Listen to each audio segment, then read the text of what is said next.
I stood silently clutching my purse while my nephews laughed at my confusion in front of the entire donor board, calling me a senile burden. In this story of family betrayal and drama, they had no idea that the Patterson wing they were standing in was fully paid for by the check in my pocket. My name is Brenda Patterson, and my hands were shaking, not from the tremors of age that Julian and Marcus liked to mock, but from a cold, simmering rage that had been building for the better part of a decade. I looked down at the marble floor, letting my shoulders slump, playing the part they had written for me. The part of the confused, helpless relic.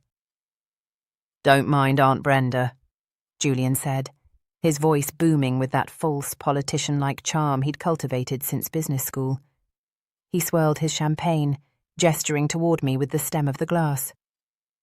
"She probably thinks we're at a bingo hall in 1995. The dementia is progressing. It's a tragedy, really." A ripple of uncomfortable, pitying chuckles moved through the small circle of elites surrounding us. These were the shakers and movers of the Alumni Association, CEOs, tech giants, local politicians, people Julian was desperate to impress. "It's a burden we bear with love," Marcus added, placing a heavy, condescending hand on my shoulder. He squeezed just a little too hard. "We have to watch her constantly. Just 10 minutes ago, she tried to give her coat to the dean, thinking he was the valet. Can you imagine?" They laughed again. I hadn't done that, of course. I had been speaking to Dean Harrison about the specifics of the hydro-cooling systems in the new laboratory, but Marcus had been too busy flirting with a caterer to notice. "Is it true?" a woman in a silver dress asked, looking at me as if I were a stray dog. "Does she not recognize you?" "Some days are better than others," Julian sighed, creating a tragedy out of thin air.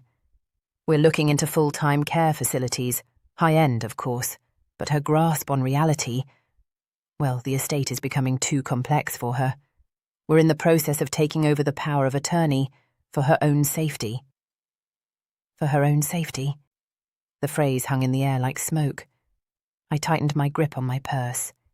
Inside, resting against a packet of tissues and a roll of peppermint candies, was the final confirmation letter from the bank. The transfer was complete. $500 million. It was the entirety of the fortune my late husband Arthur and I had built. Every stock, every patent royalty, every real estate asset liquidated and consolidated into a single massive gift that would redefine scientific research at Wellington University for a century. And my nephews, the sole heirs to a fortune that no longer existed, were currently using my senility to network for jobs they weren't qualified for.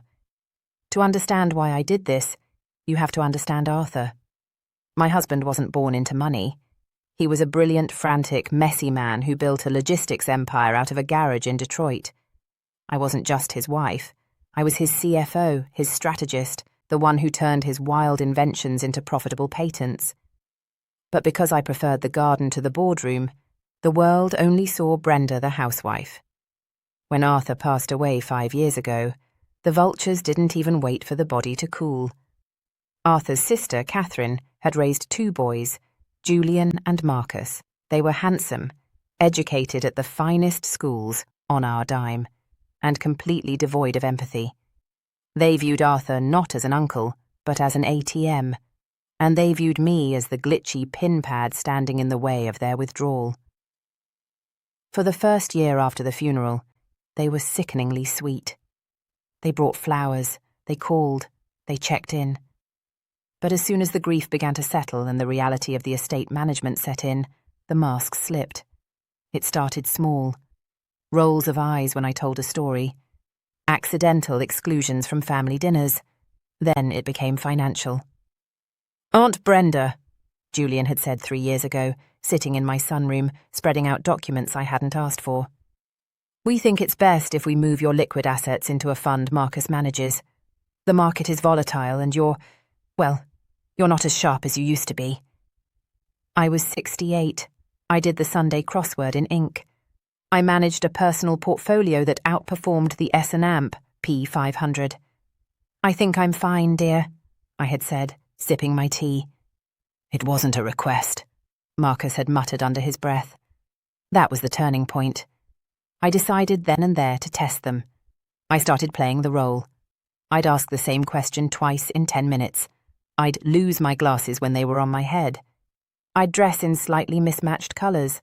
I watched them transform. They stopped speaking to me and started speaking about me. They openly discussed what they would buy when the old hag finally kicks it. A boat for Julian. A vineyard for Marcus. They didn't know about the meetings I was having with Dean Harrison. Wellington University was Arthur's alma mater. It was where we met. He had always wanted to fund a research wing dedicated to sustainable energy and cognitive decline. A cruel irony, given the fake diagnosis my nephews had pinned on me. I worked with the university for 2 years in total secrecy, the anonymous donor. I was adamant about the anonymity. If you are enjoying the story, please like and subscribe. Also, please comment, as your feedback helps to improve the stories coming next. I wanted the reveal to happen when the building was finished, at the Grand Dedication Gala. Which brings us back to tonight. The Grand Dedication Gala was the social event of the season. The university had pulled out all the stops. The new wing was an architectural marvel of glass and steel, soaring into the night sky. The main atrium where we stood was bathed in soft amber light. A string quartet played Debussy in the corner. Julian and Marcus had insisted on bringing me. Not out of kindness, but because they needed the Patterson name to get into the VIP circle. They had dressed me in a dowdy beige dress that looked 2 sizes too big, refusing to let me wear my emerald gown. "You'll just spill soup on it, Auntie," Marcus had sneered. Now the circle of elites was dispersing as the lights dimmed. It was time for the speeches. "Come on," Julian said, grabbing my elbow roughly. "Let's find a seat in the back. We don't want you making a scene." "Actually," I said, my voice soft, "I'd like to sit near the front." Marcus laughed, a bark of a sound. "The front? The front is for the heavy hitters, Brenda. The dean, the board, the major donors. We're lucky we got in the door. You're sitting in the back where you can nap." They marched me to a table near the kitchen service doors. They sat me down and immediately turned their backs to me, scanning the room for more important people to schmooze. I watched Dean Harrison take the stage. He was a tall man with greying hair and a kind face. He tapped the microphone, and the room fell silent. "Ladies and gentlemen, distinguished guests, faculty and alumni," he began. "Tonight is a historic night for Wellington. For decades, we have dreamed of a facility that could rival the greatest research institutes in the world. A place where the future is not just studied, but created." Applause rippled through the hall. Julian and Marcus were clapping lazily, looking at their phones. "This building," the dean continued, gesturing to the soaring glass walls around us, "cost over $500 million to construct and equip. It is a sum that seemed impossible to raise. We sought government grants, corporate sponsorships, and small donations, but 2 years ago, a single donor approached me." The room went deadly quiet. A single donor? 500 million? The curiosity was palpable. "This donor," the dean said, his eyes scanning the crowd, searching for me in the darkness, "had only a few conditions. They wanted the focus to be on the future. They wanted the best minds to have the best tools, and they wanted to remain anonymous until the ribbon was cut." Julian leaned over to Marcus. $500 million? Imagine having that kind of cash and giving it to a school. What a waste. I bet it's Musk or Gates. "Whoever it is," Marcus whispered back, "I'm going to find them tonight. If I can get 5 minutes with them, I can pitch the hedge fund." I took a sip of water. The coolness soothed my throat. I checked my watch. It was time. "Tonight," the dean said, his voice rising, "the anonymity ends. It is my profound honor to introduce the benefactor of the Arthur and Brenda Patterson Research Wing." Julian froze. Marcus dropped his phone. It hit the carpet with a dull thud. "Patterson?" Julian choked out. "Did he say Patterson?"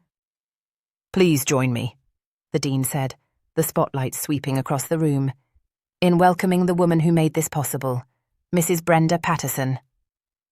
The spotlight hit me. It was blindingly bright, hot against my skin.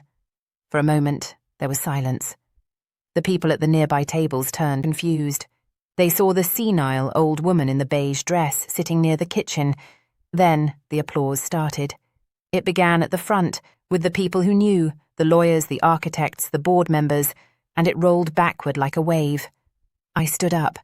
Julian was staring at me, his mouth agape. His face had drained of all colour, leaving him looking like wet dough. Marcus looked like he was about to vomit. "Auntie?" Julian whispered. What is this?" I didn't look at him. I straightened my back, shedding the hunch I had faked for months. I smoothed the front of my dress. I lifted my chin. "Excuse me, boys," I said, my voice clear and sharp, slicing through their confusion.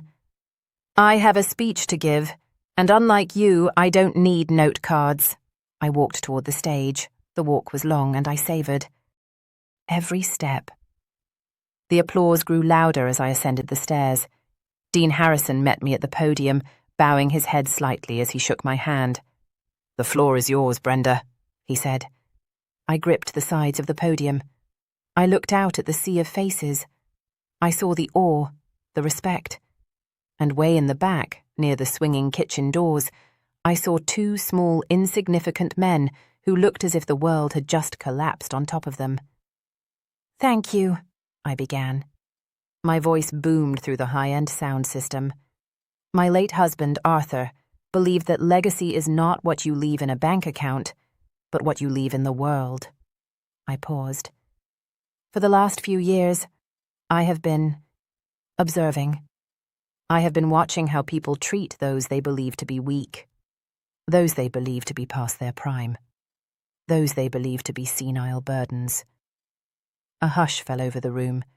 It was uncomfortable. It was delicious.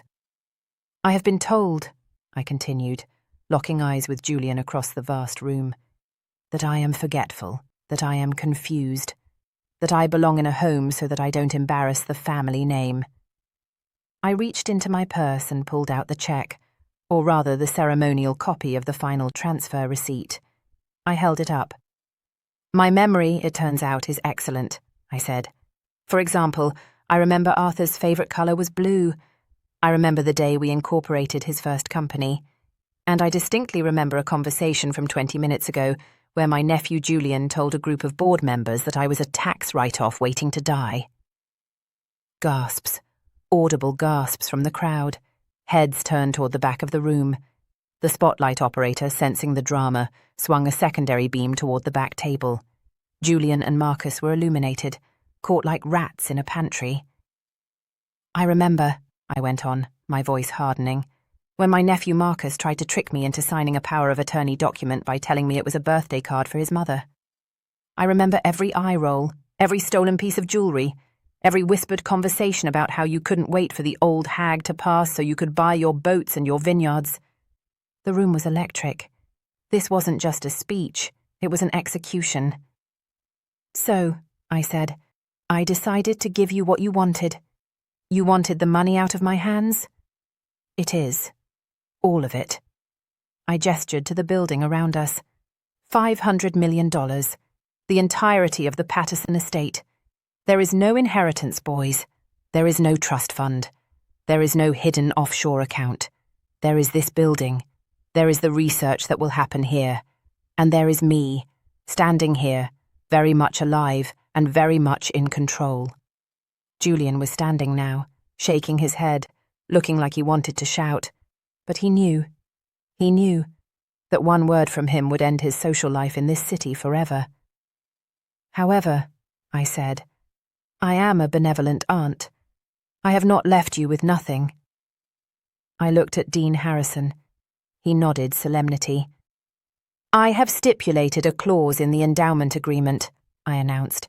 This wing is dedicated to the study of ethical business practices and cognitive health. As such, I have requested that the university offer full scholarships to any student, except those with the last name of the current Patterson lineage. I took a deep breath.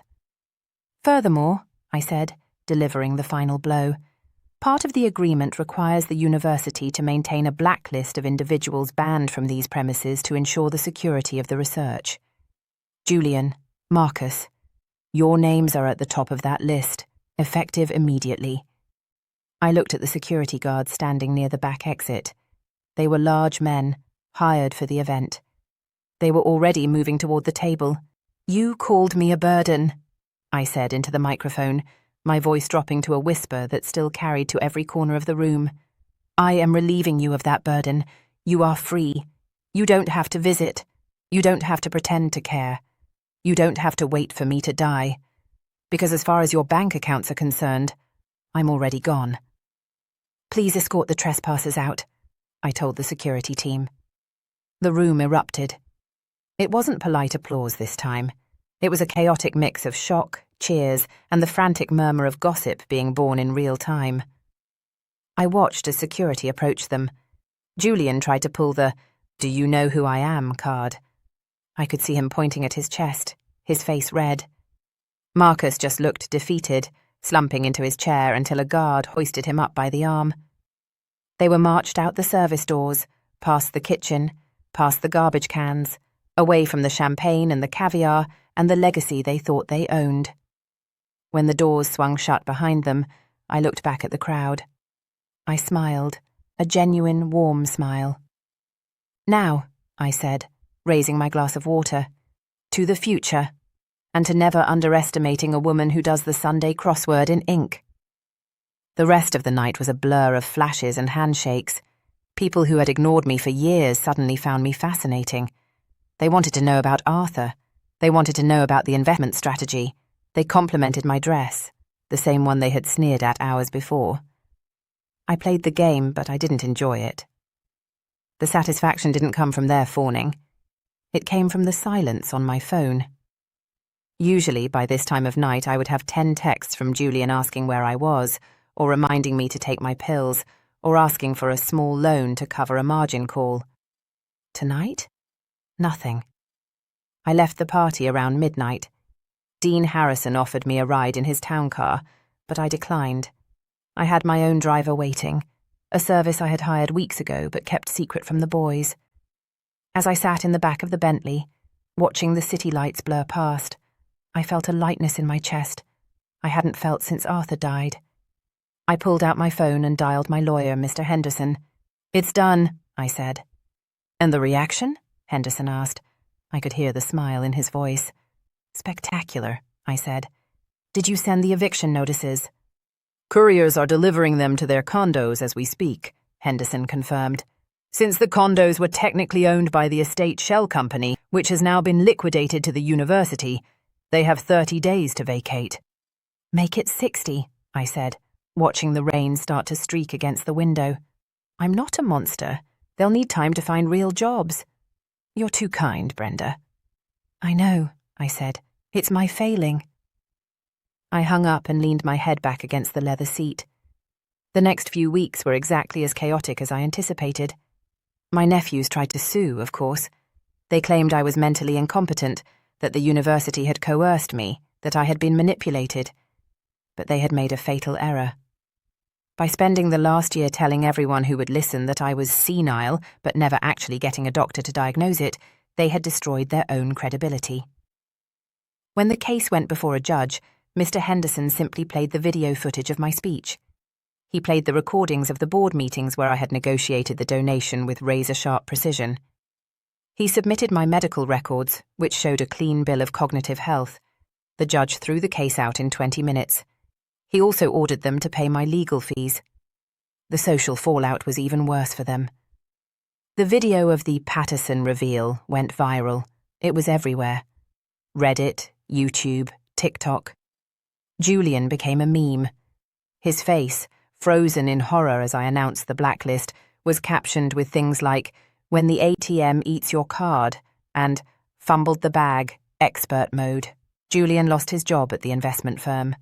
Turns out, they didn't want a liability who publicly humiliated his own family, representing their high-net-worth clients.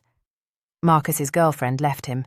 Apparently, she was more in love with the potential inheritance than his personality. As for me, I visit the university once a week. I have a small office in the Patterson wing. I sit there and watch the students. I watch them argue over equations. I watch them panic over exams. I watch them dream about changing the world. Sometimes I walk through the atrium. There is a large portrait of Arthur and me hanging by the entrance. In the painting, Arthur is looking at a blueprint, and I am looking at Arthur. Last Tuesday, I was standing by the portrait when a young man bumped into me. He was rushing, carrying a stack of books. "Oh, I'm so sorry, Ma'am," he stammered, picking up his dropped papers. "I wasn't looking where I was going." He looked up at me. He didn't know who I was. To him, I was just an old lady standing in the hallway. "Are you okay?" he asked kindly. "Do you need help finding somewhere?" I smiled. "No, thank you, young man. I know exactly where I am." "Okay, well, have a great day." He rushed off toward the labs. I watched him go. I am not lonely. I am not senile. And I am certainly not a burden. I am Brenda Patterson. I bought this university. And for the first time in a long time, I am living my own life, on my own dime, with memories that are entirely my own. And every time I see a student walk through those doors, benefiting from the money my nephews wanted to spend on sports cars and vanity, I know I made the right choice. Arthur would have loved it. He always did hate a bully. Yesterday my phone rang. It was a number I didn't recognize, but I knew who it was. The area code was from the cheaper side of town, where the rent is low and the apartments are small. I let it go to voicemail. Later I listened to it. It was Julian. He sounded tired, broken. "Aunt Brenda," he said. "Look, I know we messed up.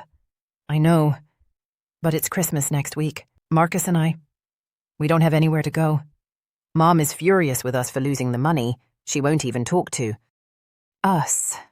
We were wondering if maybe we could come over. Just for dinner. We miss you." I sat with the phone in my hand for a long time. I looked out the window of my estate at the snow falling on the gardens Arthur and I had planted 40 years ago. I remembered the Christmas 3 years ago. I had been sitting in the living room, and they had put me at the children's table because Auntie spills things. I remembered them laughing as they opened the expensive watches they had bought with my credit card, not even getting me a card.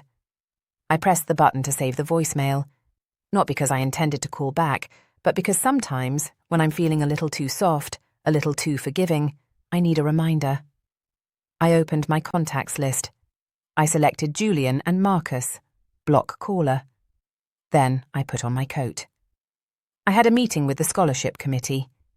We were deciding which brilliant young minds would get a full ride next semester. I didn't want to be late. After all, my memory is perfect, and I knew exactly what time the future started. If you believe the truth always finds a way out, like the video, and please comment and subscribe if you enjoyed the story and want more revenge stories where betrayal meets consequences. Your feedback helps to improve the videos.